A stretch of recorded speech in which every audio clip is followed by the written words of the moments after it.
Oh, hi. I'm Ian Svenonius, the host of Soft Focus. Soft Focus is an interview show. The interview has a variety of historical uses. Typically, an interview is used to ascertain the truth, but sometimes an interview is actually used to cause pain.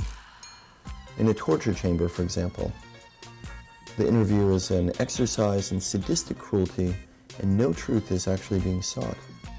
Sometimes a TV interview is even used to cause pain. Barbara Walters, for example, is renowned for her ability to draw tears from even the most reticent subjects. Well, we here at Soft Focus assure you that we are seeking neither the truth nor pain, but a comfortable space in between the two, called entertainment. Come on. Because there's so many potentially fascinating performers to speak with, Soft Focus will rely on a lottery system. It would be unfair to choose favorites. Soft Focus will be a singular democratic institution in a society rotten with fascists. All the relevant performers are in here. I can't wait to see who I'll speak with next.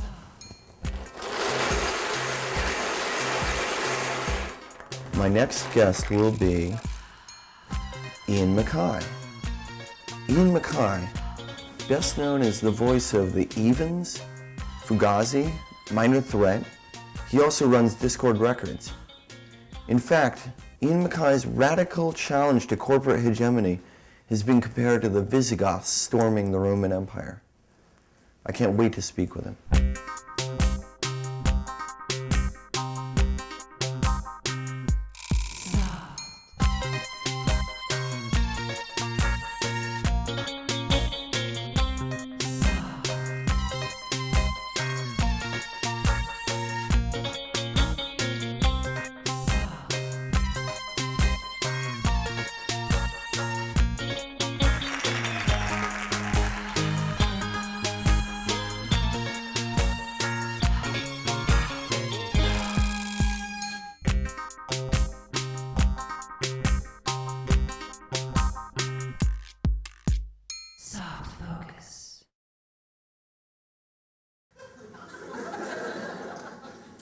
You are incredibly full of shit.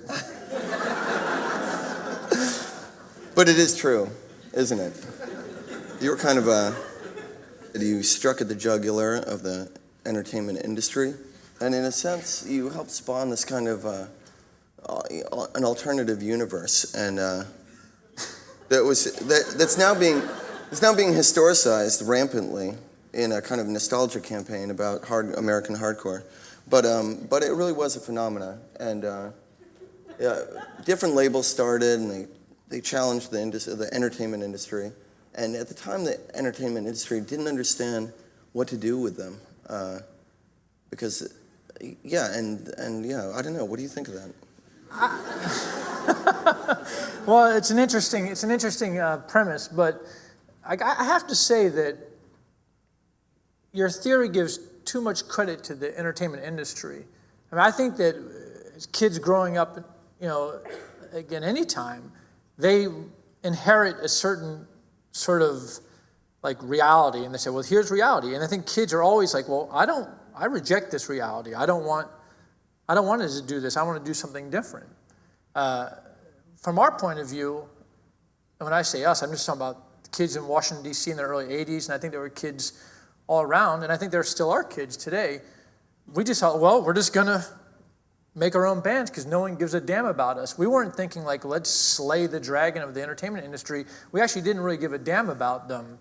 It's like professional sports or something. Like, I understand that you have the NFL and the Major League Baseball or the NBA, but ultimately they can't own all of like athletic endeavor. They can't own all sporting. And music is the same way. Like, if you think about the way the major label system works, they often give awards out for like best song of the year, best artist of the year. But if you look through these award shows, if you look through the history of all the awards, I think you'll find that virtually every recipient is always on a major label. This just defies odds. So it became clear that instead of actually trying to like slay them, we would just create our own world. And I think most people get their start like this, but eventually they kind of flip. They go over because they're like, well, are we real yet? Are we real? Well, if we have to be on this team, like this other big team, that's when we'll become real. I think maybe the reason that the hardcore thing or the early punk thing was more notable that so many people were just never flipped. I guess, I don't know. But didn't it seem at the time there was this pantheon that nobody could like approach, like the We Are the World crowd? Like that was like a special, it was like a special group and nobody could approach them, and they were like, deities almost, and it's almost as if... But like most deities, I didn't give a damn about any of them. I never, it's like, it's not really something that I was... Cyndi Lauper. Pardon me? Say it again? Cyndi Lauper? Cindy. I'm just saying the exception that, there's always an exception. But in any case, this era is being really historicized right now, and there's movies and all this stuff, and of course they're all coming to you when they're asking you about stuff. And do you feel like, histories are always weird because they're always like, they're so determined by the era that they're, created in. And do you see like, well, you know what I mean. Well, first off, in terms of like the histories that are coming out about the early 80s, I actually haven't read them. I don't read them. I have them. They're on my shelf, and maybe at some point in my life, I will read them. I don't read them now because, first off, they are histories, and they are talking about, in some cases directly, things that I apparently have done. And I feel like to read someone else's idea of what I've done, it may interfere with what I'm doing. And I don't feel like I'm finished. So I'm not really interested in other people's ideas of what my history is. They're going to be wrong. Doesn't mean that it's a completely ridiculous premise that they should never write these things. Obviously, if they're interested, they're passionate, that's nice that they do it. But they're not going to be right because they weren't actually there. When some of these documentaries or the books, the things I have come across, what I worry about is largely white dudes in their 30s and 40s kind of reflecting on back in the day. I feel like for a lot of people, they want so badly to have been a part of something historical that they can't help but say things like, and then it was like the most incredible thing that ever happened. It was the first time that this ever, this kind of stuff. And this kind of hyperbole that ultimately just makes you feel like if you're living now, you're like, oh, well, too bad for me. And also you start to think like, how weird that all these guys just get together and talk about what like they remember happening back then. It did start to seem a little disgusting. Well, hold on. Well, we can change the subject. But hold on, no. But for real, but I just want to say one thing, because a lot of things, okay, the punk era, I know that it's over, and I don't want to talk about it anymore. But that being said, no. Never over. No, what I'm saying is that a lot of things that records that you and your peers put out seem really prophetic now. The things that they were talking about, the police state, fascism, the empire, all the stuff that was put forth in punk has now come true. Now it's just everyday news. You pick up the newspaper, you're like, oh, it looks like a Dead Kennedys record, Now, are you a prophet? As an early punk, are you a prophet?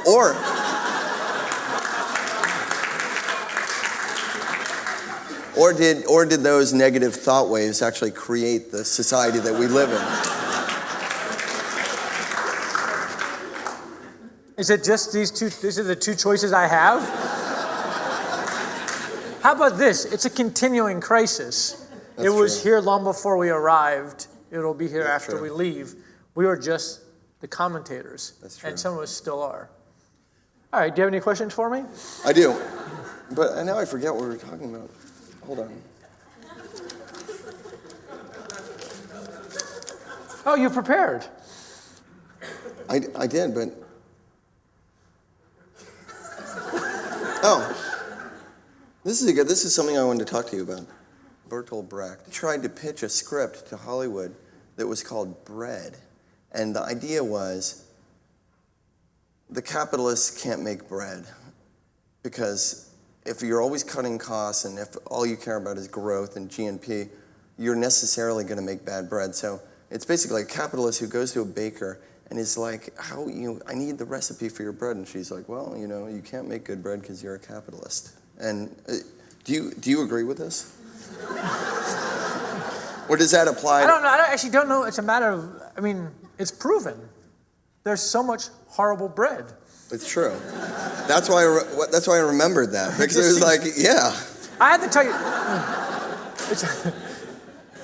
I remembered, I own a business. I'm a co-owner of Discord Records, and I've worked like my whole life. I've had like various jobs. I've never had any problem with making money. It's not I reject all money. I just work and I make money. I don't have any problem with that. But it wasn't until maybe 10 years ago, and I was having a conversation with someone, that I, for the first time, understood the way American business, or much of American business, goes along. And people have ideas. They start a business. They kind of get it up to speed. It becomes popular, and they sell the business. And this is something that had never occurred to me in my life.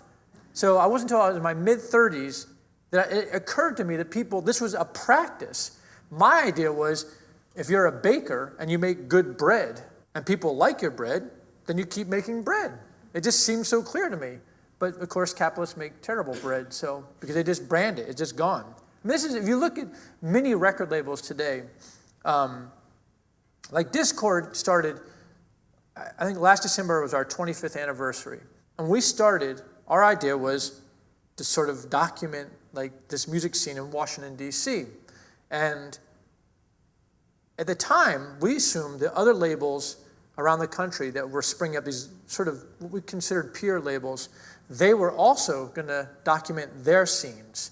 Because it was a very tribal era, it seemed. You have to remember also that there was no internet, there was no national television channels, music things, none of that. Everyone was very cellular. Many other labels, if they're not actually expanded and changed their ideas, they've actually been sold. Like the labels actually have nothing to do with the original owners or anything. It's just a brand. It's just a damn brand. Like every tombstone of a business can say, well, they started a business and then eventually, they sold it and now it's owned by somebody else, or who's owned by somebody else. But I like the idea of having something that says they started it and they ended it. And everything between was consistent. That's more interesting to me. Yeah. Corporations, like major labels, they rape the fields. They don't nurture the fields. They come in and they rape them. They take everything out and they go find the next valley. We didn't trust that. We were not interested in being a part of the record industry. If anything, it's my disgust with that industry that has kind of driven me to continue to do so much work on my own, just because I just want to put out music, and I don't want to have to depend on that machination. Part of this is digitizing music, and they invented the CD, and now and now they complain about they made everybody buy their records in CD form, and now they complain about people not buying these CDs. And I'm wondering what's the future for small labels when people aren't buying CDs? I mean, are you going to go vinyl only? A lot of people are talking about this vinyl only record label idea. I'm concerned about. I will say that in terms of the digital stuff, like I'm whatever. If it destroys the record industry, good riddance. Seriously, I'll gladly be like laid to waste if it means that all those other bastards are gone too. But you have to think about it like this: the record industry, as it stands, has enjoyed a century of a monopoly. They have controlled music in its sort of saleable form as a consumable. And maybe the computers maybe like the digital thing will be the thing that does it. They're going to be a dead industry. And at that point, music maybe will end up back in the hands of the people who make it. And there's nothing wrong with that. That's actually kind of an interesting idea, And someone said to me, wow, now musicians have to go out and play to make make money. It's like, yeah. I mean, what the fuck else? What are people thinking, you got to think about it like this. Like, every time I've ever made a record, people say, So are you going to go on tour to support the record? This is something that baffles me. Why would anyone tour to support a record? Doesn't a record support the tour? That's the way I look at it. It's always the other way around. It's so obvious. Like if you're a musician, you want to play music. It's not like, oh God, now I have to go play music to sell this record. That's just not the way I would ever look at it. Yeah. But everything has been turned inside out because everything is geared for that industry. Wait, I had a question for you. Oh, I'm sorry, I didn't mean to distract you. No. No, it was really interesting. But now, this is what I want to ask you, actually. Salvador Dali said, abstractionists believe in nothing, and therefore they paint nothing. What do you think of that? I think that was an excellent delivery. And I think you have an amazing mind. Thank you. No, I'm just saying, because what I'm saying is, music that you make is really topical, or it's been really topical, almost from the beginning. In fact, you've had an enormous influence on lots of people. They're pretty topical music. I don't actually think of it as topical, because, I mean, one thing, for instance, when I was writing songs in minor threat, I remember clearly, like, resisting the urge to put the word Reagan in any of the songs. Yeah. You know, because it just seemed like the kiss of death. Yeah.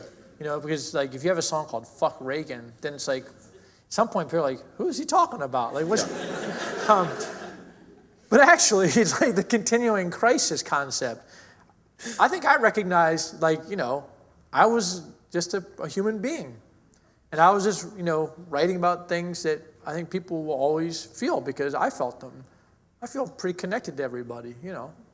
I mean, me, I'm not saying that for other people, I never am thinking like, well, other people have it wrong. People do what they want to do. But for me personally, if I'm going to sing a song, I have to fucking mean it. With some of my early lyrics, like with the Teen Idols and Minor Threat, like I remember thinking, I don't want people to misinterpret these lyrics. So I'm going to make them as direct as possible. So they are, this is my position, and that's it. And there's no way it can be misinterpreted.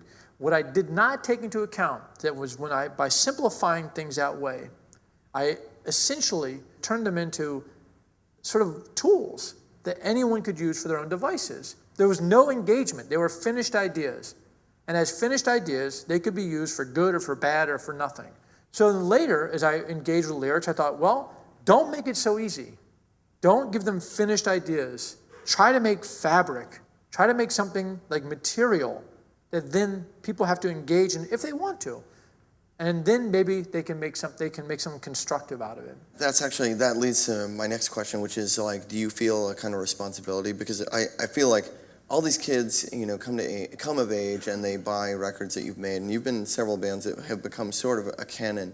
Anybody who feels that kind of anti-authoritarian or outsider, you know, identity typically identifies with the records that you buy. And do you ever feel like a pang of like, I mean, like at what point do you just, you know, throw up your hands? Or I guess. Oh, yeah, I assume you're talking about, say, for instance, straight edge or something like that. A few weeks ago, a friend of mine sent me the front page of the Denver Post, and it was a huge article about like these insane straight edge gangs in Salt Lake City. Again, like another bunch of them who are, you know, I don't know, cutting people's bad tattoos off. I don't know. I mean, just doing whatever they're doing. You know, the usual, the stuff that they do. And I remember thinking, is this actually happening? Because there's somehow in there's like this connection. There's something that if you traced it back, somehow my name would become involved. But I just think like, it's just life. It's just human beings. Like the fact that you have human beings like creating weapons that are then hurled into other countries and killing and maiming thousands of people. Like, I think there's a connection to us in that as well. Like, we're just connected. Yeah. And I can't feel a pang of responsibility for like the straight edge gangs of Salt Lake City, really, any more than I can like for the kind of murder that's happening in, say, Iraq at the moment. Let's talk about soft focus a little bit. Soft focus, well, this is it.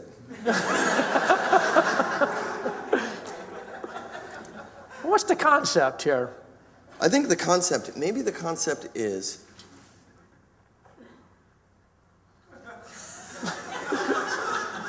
that I think we live in an era where maybe art has been reduced to vacuity.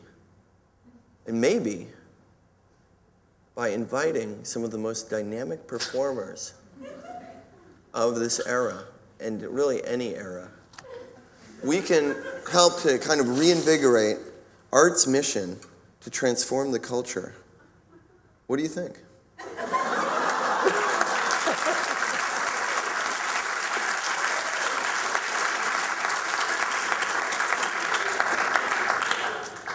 I don't know. Well, I don't know about that.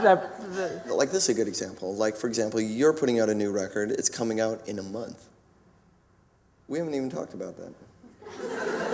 But I would like to talk to you about it right now. Let's get back to you. No. Because No, this is about you. This is not, we're not examining me. Because the soft focus thing. The world looks better in soft focus. Wait, I want to ask him a few more questions. All right. It's rumored that the Evens, your group, resists playing in rock clubs. Why is that? Our interest is in playing music and taking it out of like predictable areas of presentation. Primarily because a lot of those areas, if it's not a straight up industry, it's sort of caught up with a lifestyle. I mean, I take music seriously. Like, I'm not kidding around. So to play music, I want it to be central. I want people to feel it, to experience it. We want to be self-contained. We don't want to be beholden to any industry. So we have our own PA, and we've got things set up so we can virtually play anywhere. And by taking music out of predictable kind of arenas, then I think it opens up the possibility for unpredictable moments. I mean, that's music anyway. Like, when things line up, when the audience and the band work together, and they kind of let go together, you might arrive at something that's pretty incredible. But if it's just the same, like, you have the front door, you have like the big guy at the front door, and you get your ID checked and your hand stamped, and then you're like led into the black hole, and they're blasting music at you, and then like the music stops, and some band comes on, the red and blue lights go like this for like half an hour till the band goes off, and the loud music comes out of the black boxes again, and you go through like 5 of these cycles, and then you go home, and you're like, what happened? What was that? You know? That's music being forced into like the most unnatural habitat. It's like going to the zoo. Yeah. Do you see what I'm saying? I do. All right. But hold on, one more question. So, thank you very much. No, I just wanted to say, I don't know. We should have talked about the war, this war that's going on. But not only the war, but maybe. Do you have a question for me? I don't know. All right, maybe I just felt like we neglected this whole thing because I don't know, time stopped because I was in a meditative, pure state of being. That's a good place to be sometimes. Sucks. All right, thanks. Thanks.